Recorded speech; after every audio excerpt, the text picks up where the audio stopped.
Well, good evening, everyone. This is John Craig, And this is Sandi. and it's good to be with you this evening for Walking in Spirit and Truth. And we got some things stored up for you today. I'm looking forward to this continued study on what is it? Psalm 23. And in case you haven't been with us in a while, or just in case you haven't been following the series, you're going to want to follow the series because every single message that every time that we've gotten together on this, Sandi, you've just blown it out of the ballpark. Well, thank you. I guess. I just want to remind everybody of Sukkot that's coming up, Unmovable. And hey, check the website out. I think it begins October 9th. So anyway, Immovable, right? it's Immovable, unmovable. Yes. unmovable. Okay, Yes. so now everybody has heard it. Unmovable. That is Sukkot. Here in the year that we have is 2022, and I'm excited about that, Sandi. Yep. So it's getting down to the wire. I mean, we're time's counting down. So you want to be sure if you want to participate to let us know. Sign up and let us know. Anyway, we have been studying, as John said, Psalm 23. So, of course, we want to start out by reading it. We've read it so many times. Hopefully, everybody here has it completely memorized. And we will read it one more time tonight. And we are still back in verse 5, but we're going to read verses 1 through 6, which is the whole psalm. Here we go. A psalm of David. Yahweh is my shepherd, I shall not want. He makes me lie down in green pastures. He leads me beside quiet waters. He restores my soul. He guides me in the paths of righteousness for his name's sake. Even though I walk through the valley of the shadow of death, I fear no evil. For thou art with me, thy rod and thy staff, they comfort me. Thou dost prepare a table before me in the presence of my enemies. Thou hast anointed my head with oil, my cup overflows. Surely goodness and loving kindness will follow me all the days of my life, and I will dwell in the house of Yahweh forever. Okay. Well, last week or 2 weeks ago, we talked about enemies and we gave a couple different views of why we would sit down at a table with our enemies. And I thought it was a very interesting study. But right now we're going to focus a little bit more in on enemies and break it down in the paleo and see if it gives us a picture that's different or the same. Well, let's do it. So we started off with in a place, in the presence of my enemies. So this means that it's not just some random place that we're choosing out there that somebody's picked out of a hat. It's not any specific place where an enemy might be. No, this is a specific location, a particular location that we need to grasp, that Yah has prepared for us. Not just random or happenstance or where we choose it to be. No, this place is in the presence of our enemies, but it's something that Yah has prepared. So it would be like, hey, your house, not anybody's house, it would be your house. Or I'm giving you examples of specificity. Or the tabernacle, it wouldn't just be any place where you gather. No, the tabernacle, or where your own congregation meets. We're talking about a specific place. So there's this exact image of where this place is. So it's not to prepare a table in the presence of your enemies just anywhere. That's not going to cut it. It's specifically a place where the enemy can see it, see what's going on. Okay, and I've been sitting on this for about 2 or 3 weeks now. I've been talking about it, but I saw that video that Steve Mutria had of the lady who went to Mount Sinai. Yes. Over there in Saudi Arabia, and then they found all of those. It was like a rock city. In other words, it was like all of these different rooms, a city cut into the rock in the mountains right by Mount Sinai. And you know how everybody says that well, this is what the Bible prophecy teachers have said, that the people will escape to Petra, and that's where they'll be kept and protected and all that. But there's no precedent for that within Scripture. There's no first mention. But then when we go back over and we look at the what's happening in Mount Sinai and everything that they found over there, wouldn't it make sense that those are the secret, that it's almost like a secret place, like Elijah's, Eliyahu's cave up there on Mount Sinai, and where the presence of Yah is, where you're in a place you can see your enemies. You could see your enemies come and surround you. And I'm thinking, like during the time of the second Exodus, if Yahweh sequesters out his bride and takes his bride back to Mount Sinai, like the scripture says, and then from there there'll be a journey to the promised land once all things are fulfilled. I'm just thinking, wow, what a perfect setting for this room, this place for Yah's people to hide, according to what you're talking about here.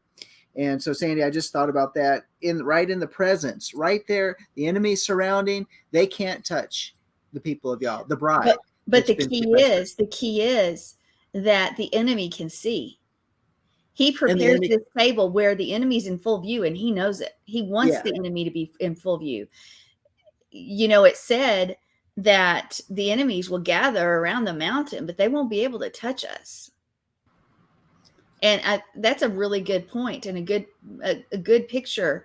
That's very much like what we could see with Har Moed or Armageddon, the mountain of Yah, which is what? Mount Sinai. And so he prepares a table at this specific place. And in this specific place, at this table that he's called forth, it's a table that's clean for sure, but he's really presenting a challenge to the enemy. Hey, here they are. You can't touch them. They're mine. He's mine. She's mine. He didn't just set up this table in the wilderness and the enemies happen to walk by or pass by. No, they're there watching. And he's done it on purpose. It's a place where the enemies aren't going to be able to dismiss us. They're not going to be able to ignore us. They're not going to be able to reject what's happening. They have to pay attention, and they have to watch Yah's favor. They have to watch Yah shepherding. They have to watch as we feast, as we are taken care of and given what we need when we need it. And they can't do anything about it. So he's deliberately putting this table in a place where those who wish you harm, wish me harm, wish us harm, they're going to see it. So honestly, that's a great picture that you said, that you gave us the example of, John. A great picture, because this is all about confidence, because we know who we are in him and we know who he is. He is the King of Kings, the Yah of Yahs. He is the Aleph in the top. He is everything, the great I am. He is the Lord of hosts. He is. And so we have confidence because we know who he is and we know who we are in him. So he's not trying to hide the fact that he's offering himself, his face, and he's welcoming us and nourishing us. Right in the middle of it, there's enemies that are witnessing it, everything that's going on. Let me throw one other thing in there for you, and which relates to that, is Revelation chapter 12, and where it says, and when the dragon saw that he was thrown down to the earth, that's verse 13, he persecuted the woman who gave birth to the male child, and the two wings of the great eagle were given to the woman in order that she might fly into the wilderness to her place, where she was nourished for a time and times and half a time from the presence of the serpent. And the serpent poured water like a river out of his mouth after the woman, so that he might cause her to be swept away with the flood. And the earth helped the woman, and the earth opened up its mouth and drank up the river which the dragon poured out of his mouth. And the dragon was enraged with the woman and went off to make war with the rest of her offspring, who keep the commandments of God and hold to the testimony of Yeshua. So this is another picture from what you're talking about, Sandy, about this table in the middle of the enemy, even where the enemy can see that you prepare a table before me in the presence of my enemies. And here we have that she was nourished for a time and times and half a time from the presence of the serpent. So I just think it's very interesting. There's a nourishing process here in this wilderness location that Revelation is 12. Actually, we see a cross reference from Psalm 23, verse 5. So anyway, I just thought I'd mention that as well. I think that's a good example, because that brings in nourishment and enemies. So it's this picture of this, of basically a table again, where he's providing what we need. So let's look at enemy, the Zorah, and it's a Zodic, a Resh, and a Yod. Okay. Of course, we're going to break it down in the Paleo because we want to get this picture of what it is. So let's go through some of those letters one more time. This Zodi is the first letter, and it's this picture of this fishhook. And it's like a man, or maybe like a man on his side, which can look like a needle or a fishhook. And it can mean just or justice or just or righteous. But it also can mean desire. So desire can definitely be a fishhook, for sure. It can be this hook that takes you places where you don't want to go, or maybe you think you want to go and it's really a trap. But then we have the Resh, and the Resh itself can be the head, the chief, or the beginning. Okay. So here we have this desire of the head, or desire of a person, the desire of the chief. And we have it 2 times. So we may discuss, why would we have that 2 times? Why would it be in there twice, the head twice? Okay, well, let's see if we can find out. And then we have this Yod, which stands for work or deed, mighty work or deed. It can also be authority, and it can be power, and it can be strength. So let's put that together. We have this desire of what? The desire or the need of a person and the person and their deeds. Okay. So it says that the desire, the need of the person repeated, and it's repeated, a person or work. So what is the enemy? Let's think about that. So if we're going to talk about the enemy, how would you describe it? We would probably describe it as a foe that's coming against us, or a circumstance or a situation that seems to be blocking us or putting us in a tight place or a narrow place. We might describe it as somebody that's stopping us from going where we're supposed to be, or somebody that is trying to defame or destroy us. We see all that as enemies. Does that have play with this word? I think it does, actually, because Zarar is the root of this word, and that's the enemy, the Zarar, Tsarar. And it's that Zodic and that Resh. That's that root of this. So let's one more time ask this question. Who is the enemy? How does it define in Hebrew? Well, when we look at that word, it's usually described as a narrow place, or to cause distress or narrowing. It also means to be bound, to be tied up. Okay, already, if something is doing any of those things, yes, I would definitely call it the enemy. But it also means to make narrow, or cause to distress, or press hard. And it also means to show hostility towards, to treat with enmity, to vex, to harass. Okay, so we look at Zarar, and it's anything that's causing confinement or narrowing ways, or restricting your way, or vexing you, or showing hostility. This root word for enemy is this idea of being, you're hemmed in, you're constrained, you can't move, you can't do what you're supposed to do, you're being blocked in some way. What do we recognize in that? If the desire of a person is this hook that leads you, because your desires are taking you one place, maybe you should be in another, but your desires are taking you one place, or something that has grabbed a hold of this person and it's driving them. It's leading them, it's driving them, it's basically consumed them. This desire has consumed them. Well, what does that mean? Well, let's talk about it. We have the Yetzer Hara.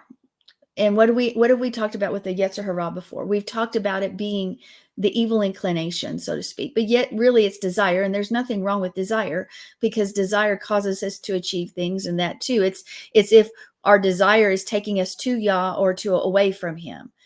Where does that desire in our life lead us? Does that desire lead us, stop us from gathering, stop us from studying, stop us from doing his will? Or does that desire do other things for us? Does it cause us to draw close to him, to seek after him, to want to listen to his heart and go where he wants us to go. Either way, we need to be hooked in with that desire, hooked in and it's leading us towards Yah, or hooked in and it's leading us to destruction. It's grabbed a hold of us and it's driving us. Well, what happens to the desire of a person when it's gone unchecked? What happens to the desires, our desires, if we let those desires trump everything else? All of a sudden, it becomes the center of who we are. Think about somebody who's driven for power, who wants that promotion. At work? I'm just giving one example. Maybe we'll give a few. What happens is they'll do everything to attain that promotion. They will do everything to make sure they are in the proper position with the proper support to reach their goal. And oftentimes people and even walking uprightly goes by the wayside because that desire is so overtaken them, that becomes the main thing in their life. In fact, even a person of faith can do the same thing and push that by the side and say, hey, work's really important right now. I've got to get my money. Work's really important right now. I've got to get this promotion. Or I'm working to achieve this. Once I've achieved this, I'll get back with God. I'll take care of my family. I'll do this. I'll do that. What happens is that desire for work, or that desire for the promotion, or that desire is now that yetzer hara that's really got a hook in them, and it's leading them away from their family. It's leading them away from God. It's leading them away from justice and righteousness. It's taking them. And so that is the evil inclination gone bad, so to speak, that hook taking us, that desire gaining control of our lives, where we no longer, everything that's right goes by the wayside so that you can achieve your goal. The people go by the wayside. People are just somebody to stomp upon. Okay, let's take another example. Well, politics is the same thing. I guess that's really a power trip as well. But even service for God, you can say, well, I've got to take care of this. I've got to achieve this, and then the rest will work itself out. Guys, when our desire leads us and becomes everything to us, and it becomes our deeds, then that's an enemy. And our enemies, that's what controls them. If we look at the enemies around us, maybe it's their desire to put us to shame, or to show people how wrong we are, or to destroy us. And those desires to reach that goal are so overarching, they'll do anything and everything, lie, cheat, steal, etc., till they reach their goal of destruction for us.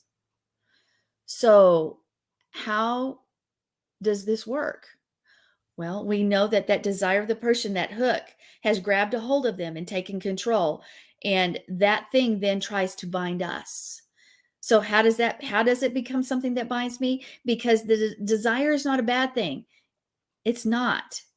But when our agenda and those who have this desire to achieve and accomplish what they want above all else, you can't have two in the same room. It's not going to work. One's going to have to trump the other. And we see that in our world today. We see people just run over and walked upon, from elected officials, from government officials, from hospitals, doctors, lawyers, you name the profession, people walk on people because the desire is to achieve, to get, whether it's to get money, power, fame, all of it. It's what's driving them. So anybody in the way needs to be removed. Anybody that can make them look bad needs to be removed. They're enemies.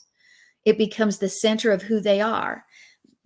This thing becomes the person and their deeds. It's no longer the desire of a person working its way to serve God. No, that's out the window. This the desire of a person serving themselves, becoming your own deeds. So what is an enemy in Hebrew? Is the enemy somebody who is from a different nation? Is it somebody who is that serves a different God? Is it somebody from a different tribe, another tribe? Absolutely not. The enemy is a person whose personal desires is the essence of who they actually are. It's what drives them. Because the statement of their own deeds, the enemy you face is someone whose desire, whose drive, whose evil inclination, whose TZORE-RAI is turned towards the service of themselves instead of the Yetzer HaTov, the good inclination, serving Yah. It's someone who is completely about them. And really, humanism is a topic that's been really hot, a hot button, especially in the 80s and 90s, but it's still very apropos because it's all about you serving yourself. Just do it. It's all about you. And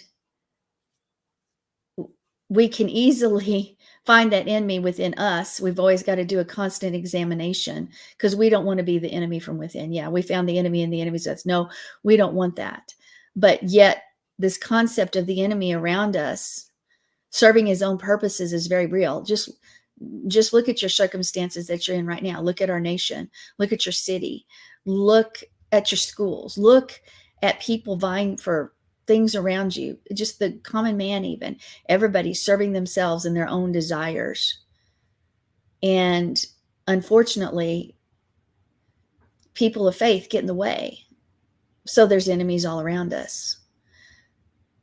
So what is an enemy? One more time. It's a person whose desire is now expressed in their own efforts. I'm doing it my way. I'm doing it through my own work. I'm doing it myself to produce my deeds, to produce work. It's the person who becomes the expression of their own desire and deeds. The Hebrew idea of the enemy is someone who wants it his way. Wow. Don't we even have music way back from Frank Sinatra? I'll have it my way. And how often do we hear that in our society? Let's do it my way. I'll have it my way. If I have it my way, unfortunately, that means that everybody else is in the way. If someone's having it their way, you're in the way. And you need to be removed and therefore, now we see those people that are trampling everybody else down. They're our enemies. And yeah, they'll just throw you aside. One more time. You cannot have two people in the world who both want it their way in the room. You can't have two people in the room that want it their way. One's going to have to trump the other. It's just going to happen. One person has to submit. Which is it? Well, we bow down to Yah, right? That's it. So this Hebrew thinking is this enemy who is someone whose desire overwhelms them so much that everything they do, it just completely consumes them because they want it their way. Now, I just said something, we bow down to Yah. Well, also the word says we submit to one another, but we also should walk in righteousness. And we've got to realize that there's enemies all around us. So don't take that and say, oh, Sandi said that. No. We do submit and serve one another. What does that mean? We serving one another. That's what Yeshua did. He was the example. But when we come to realize that there are enemies all around us and that they're not out for good, then we might see everything in a better perspective. I know I talk to people who say, well, the government wouldn't be out to hurt us. I'm like, what pill did you take? Because unfortunately, man without the Torah, without walking in righteousness, without walking in the word, without walking in Yeshua, is, according to Hebrew, according to the word, according to the Torah, it's not even human. It's the beast running the show. So if a beast is running the show, if a beast is in power in our government, if the beast, and I'm not talking the beast, the Antichrist, I'm not talking about that, but we're talking about that fight between being human and the beast, the 6-day creation, what was born on the 6th day. Animals were made first, the beasts, and then man. And it's this first and second born fight. But that very nature is within us. How do we act? How do we live? Well, we may look human. We may look like the normal person, but our deeds will show, are we really walking in Torah? Are we his, or are we the beast that's within the room? Which is it? We need to be careful because we have a lot of beasts running the show, so to speak. And so if you remember that, everything else is in the way. Who's gonna trump whom? Well, we've got Yah. We always need to remember that. And he's prepared the table. So Hebrew thinking is this enemy has this overwhelming desire that all that they can see is the goal, and will they do anything to achieve that end. So how many people are like that in your life, around you? How many people seem to be more like the beast, like the enemy? How many people around you are having it their way, doing it their way? I would dare say it's more than just a couple. Yeah. Every single one of them, in all these people all around us that aren't serving God, they're all competing for their desires to become number one. So really what we have is chaos, which we know that. There's chaos all around the path of righteousness. That's what this psalm is about. So when we get off the path where he's led us, then we will walk into the chaos, into the enemy's campground. And that's everywhere, because everybody's out serving themselves. Every single one of us trying to take care of their desires and doing their deeds to reach their desires, their goals. And they want what they want, period. I'm amazed by people who want this and want that and want. It seems like we're people who are never satisfied with what Yah's given us. We're not satisfied with where we're at. And in a way, that's good. We don't ever want to get too comfortable where we're at, because we want to be stretching ourselves in Him. So I'm not talking about the desire to better ourselves in Him. No, that needs to continue. But this idea of never being satisfied where you're at, well, I achieved this. I'm now gotten this promotion, but that's not enough. I'm going to go to the next way. I've gotten this much money, but that's not enough. I have this house, but that's not enough. I remember I have this toy, this RV, but it would need a bigger RV. Or guys, we can name it. We know people like that. Maybe that's even been us at one time or another. We're not satisfied. And so what we do is we keep wanting something better, something more. And the idea that I'll settle down one of these days when I achieve it, that's never going to happen. The enemy's going to make sure we keep wanting more and more and more and more. Is that you? Is that me? Well, we have to ask, because we don't want to become the enemy ourselves to others around us. We want to be pursuing Him because we're safe at His table. We're safe with our shepherd. We don't have to worry no matter who is surrounding us. So now, what is this psalm about then right here? When we're talking about this, it seems like it's about this TZORE-RAI, and it is. It is about this, and the Yetzer HaTov. It is about this. It's about more than this, though, too. Because if we allow that evil inclination, that desire, that TZORE-RAI to blossom, we're going to end up in a place full of enemies if our desire is God. Okay, I want to say that in a better way. If our desire, the TZORE-RAI, the desire of our life is Yahweh, and we want to do what He's called us to do, guess what's going to happen? We're going to end up in a world full of enemies, okay? Because everybody wants what they want. Do we want to move with Him? Do we want to go where He goes, do what He does, and say what He says? Absolutely. So that is a desire within us, and it's for good. But it's still a desire, and it's a competing desire with everybody who wants their own way, who will make a God in their own image, or completely eliminate God or any kind of morality whatsoever, which we have a society full of that too. But that we are living in a world where we are surrounded by enemies, where we're surrounded by chaos. And that's why this path of righteousness is so important. So why this double resh, this double head idea? Well, it's because the person's desire becomes the person's deeds. Desire, deeds. The head, the person. And we see that when we have that whole thing spelled out. If our desire is Yah, guess what our deeds will look like? If our desire is Him, and we want to do acts of justice and righteousness because we love Him, we want to serve one another, then our acts will show it. But if our true desire are things and power and money and prestige and fun and play, and there's nothing wrong with those things, but if that is where our all-consuming desire, our deeds are going to show it. That's why we know them by their fruit. We know people by the fruit. It doesn't matter what you say. Anybody can say a lot, but we know them by their fruit.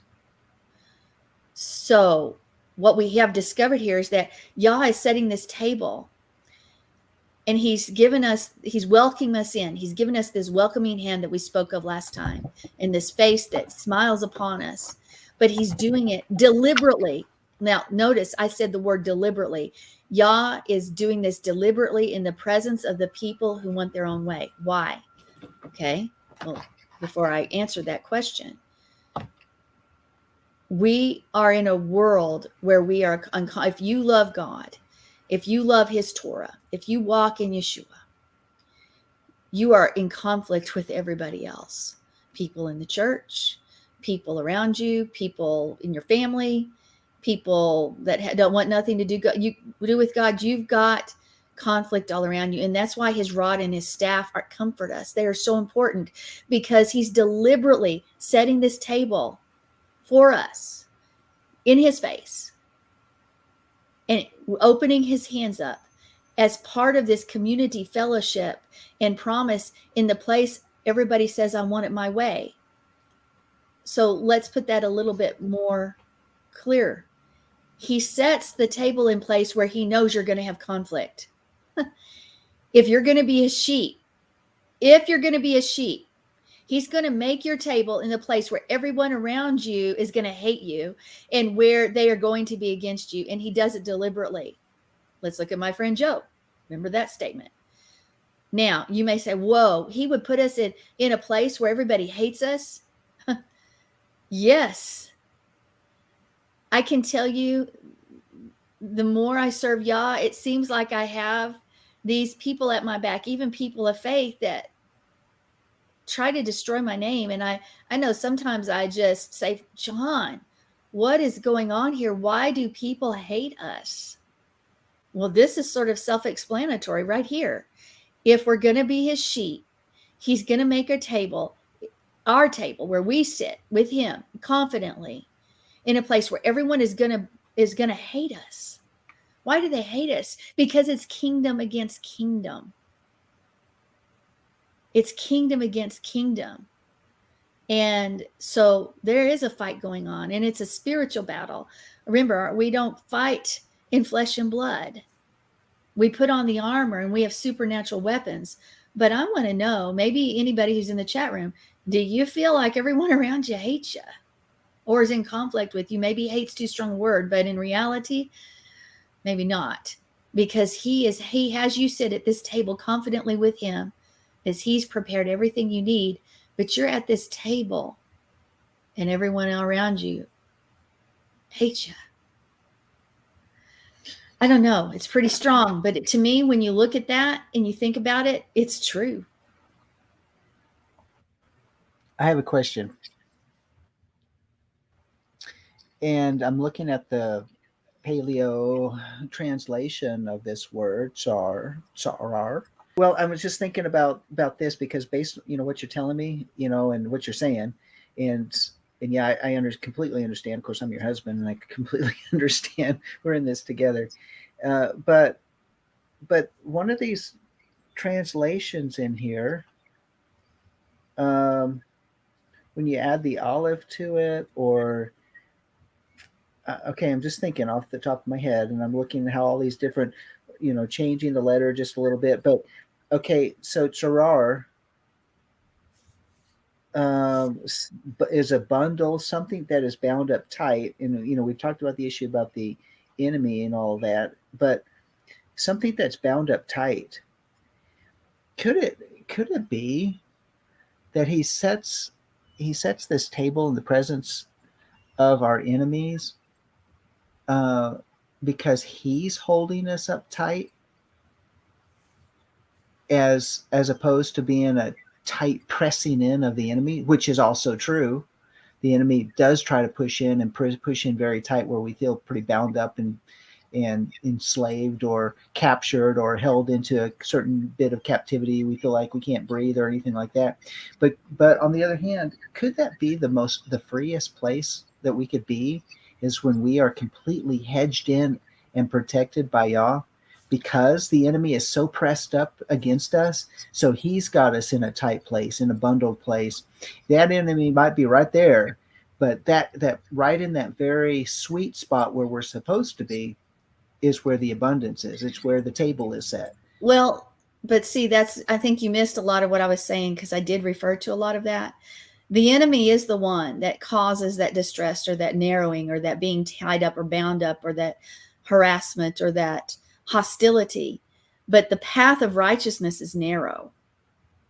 So that in itself, if chaos is on every side and the path of righteousness is in the center of his will, then absolutely it is a tight place that you can't stray to the left or the right, or you will be in the middle of the chaos. But we still have that choice. Do I see Yah as the one that's binding us up tightly? No, I don't see that. He's holding us. He's taking care of us. But here we're talking about sitting at a table, enjoying what he has, what he's worked. We watched him prepare it for us. But yet we sit at the table enjoying it, all the provision we need. And to me, when you're enjoying something, you're not bound, except the enemy is trying to bind us all the way around us. But we confidently sit with him saying, no matter what you're doing, no matter how many people hate us, no matter how many enemies are out there around us, tightly trying to narrow our escape, pressing hard upon us, we move freely and walk freely on the narrow path of righteousness, because he's got us. He is our shepherd. He comforts us. So yes and no. That answered the question. And maybe we're saying the same thing and viewing it a little differently. But that enemy presses in, but Yah gives us the freedom. And I just think that we don't often think that he on purpose causes us to sit at a table where the enemies are either watching on or sitting there with us that hate us.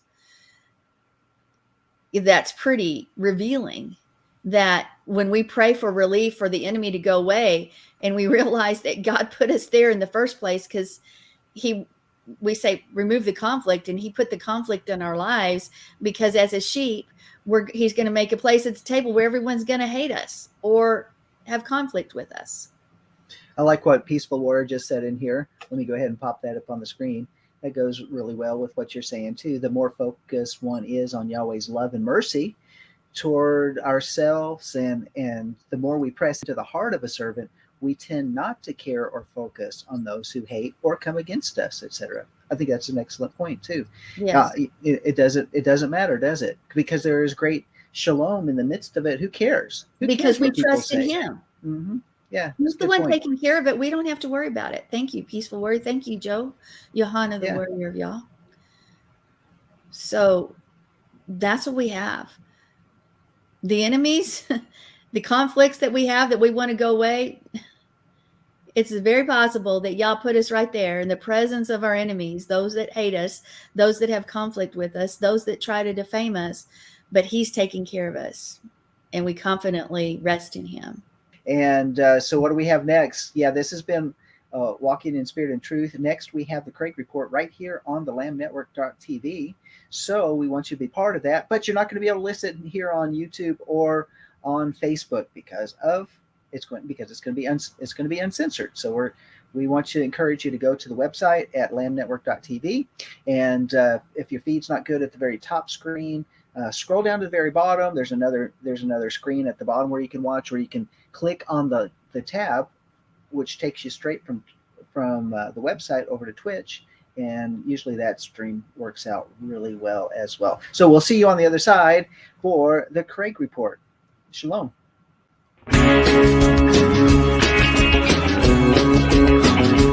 We are richly blessed to bring you what we believe is the fullest, most diverse, yet up-to-date progressive teachings, discussion, and prayer programming you can find anywhere on this planet.